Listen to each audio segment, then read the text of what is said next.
Lamine Diack ñibbisi na Sénégal ñu bëggoon recueillir say impression tamit ci doyen Lamine Diack ñibbiseem Sénégal nga wax ñu daal sa impression. waaw Lamine Diack dafa njaboote tout le monde famille sportive am damay doore ci foyer France Sénégal parce que Jaraaf dafa cosaanoo ci ñaari njaboot yu mag foyer France Sénégal ak Espoir de Dakar juddu les années fin 50 60 foyer du cosaan c'est tellement vrai que le foyer France Sénégal dès 1948 gagné na la coupe d'AOF de football ak nag génération bi magal ñoom Lamine Diack boobu la jël dafa ñëw gannaaw ñoom Libaas Diop gannaaw ñoom Charles Wade gannaaw ñoom Makati Lamine Diack ci génération boobu la ñëw mu ñibbisi après dog bi mu amoon juróomi at mu séparé wu ak njaboot naturel u Lamine Diack moo di bu sportif yi Lamine Diack teraag bu nekk daje na ak moom bis bu Senghor jëkkee daje ak moom dans un stade de football dafa ne kii kana parce que il était séduit Senghor par la popularité de Lamine Diack Senghor jëlee woon loolu ci sport loolu la ko jëlee def ko secrétaire d'État au sport dès 1969 nekk fi directeur technique national parce que à notre deuxième cadre en 1968 Lamine Diack était le directeur technique national musul tàggoo ko sportif yi nekk fi le président de la confédération barki démb dégg ngeen coowalu Augustin Senghor ci bi mu waree nekk candidat à la confédération africaine de football mu ji retiré candidature am pour fondre ci benn collectif bu nga xam ne dañ leen ko presque nee na imposé foofu Sénégal bëggoon dugal Augustin Senghor ci di Kasago Lamine Diack daf ko nekk 30 ans Lamine Diack a été 30 ans président de la confédération africaine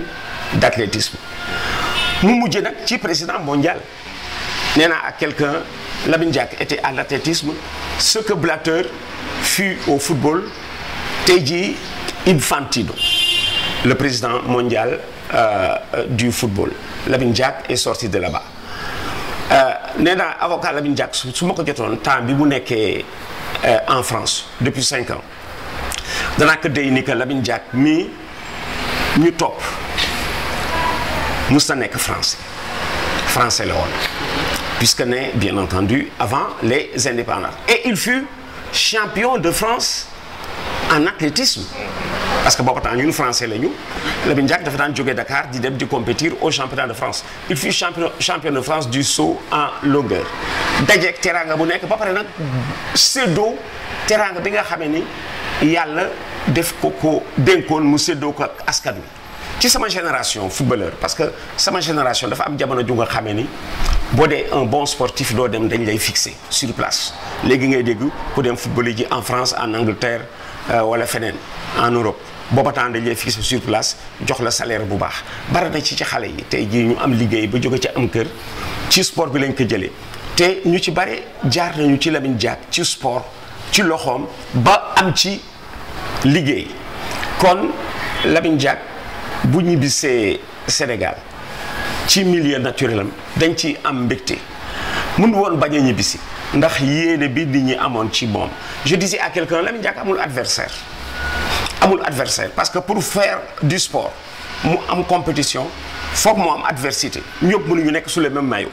bu ñëpp nekkee sous le même maillot compétition du am donc dafa am ay clubs différents mais même chez ses adversaires de tous les dimanches Lamine Diack ci la ëpp xarit tey jii boo dee seet ñi mu gën a dimbale ci sport bi ñi bokkul ci clubam la gën a dimbale ñi bokkul foyer ñi bokkul Jaraaf mu nekk membre fondateur du Jaraaf de Dakar kon di bég ci lii nga xamee ni dab na ko dëgg bi ka dab ba mu mujj ñibbisi dog bi mu amoon nag moom laa wax ni siiw du jàmbu borom am na poète bu ko wax dog bi ka daboon waaw bëgg njaboot bëgg aar njabootam ba tax na xëy na loolu moo ko dab ci li nga xam ne nekk na ko avec bonheur parce que bi mu waree ñibbisi ci la ñu génne lu war tax ñu téyewaat ko en résidence surveillée dama ci insister terme la bu am importance il était en résidence surveillée kër gi nga nekk dañ koy garder ba li la tax a jóg leer nga ñibbisi yàlla dogal nag bu ñibbisi démb Sénégal yëpp kontaan ci te gëm naa ne c'est une renaissance pour Lamine Diack nattu la boo xam ne dafa tax mu xam ni ko askan wi soppe ni ko askan wi bëggee parce que booy tëj waxtaanu Lamine Diack danga naan rek dafa nekk ci milieu bu nga xam ne l'adversité est féroce mais Lamine c'est quelqu'un qui n'avait pas d'adversaire yal na yiw lii que dab mu nekk une renaissance mu nekk une seconde vie jot na peese boppam ba xam fi bu féetee Sénégal yal na sedd ci moom ak ci ay mbokkam ak xaritam yi nga xam ni ñu ngi ci biir Sénégal am na ñu nga xam ne tey jii bëggoon nañu jot micro bii ngeen ma tàllal pour def témoignage boobu ci Lamine Diack moo tax dama kontaan ci su ngeen ma ko laajee parce qu'il fut aussi maire de Dakar waaw loolu c'est important kon daal Lamine Diack goog dañ ko jaboote tout le monde du sax Sénégal mais Afrique loolu ko tax nekk le président africain ci wàllu sport qui est resté au poste le plus longtemps 30 ans président d'une confédération bu dajale 54 pays à l'époque loolu yombul et il avait fait l'unanimité kon damay rafetlu madame Barry li ma mujj laaj ci Lamine Diack di mag lettre bi ma mus a bind mi ngi fii ma yore su ma xamoon ne di ma laaj question ci Lamine Diack naa la génneel boobu lettre témoignage la bu ma defoon ci moom mu wax ma ba mu jëkkee ñëw Ndar fi mu dem Ndar ba dugg ci sama famille booba temps waa këram ñoo ko ne woon boo demee na nga dugg fii parce que ñii dañ ci am cër ci Ndar ci sama famille ci la ma bindal lettre bu nga xam ne dafa ma wax ni mu duggee ci sama famille kon man mag la ci man di kilifa ci man daan ànd ak sama ay mag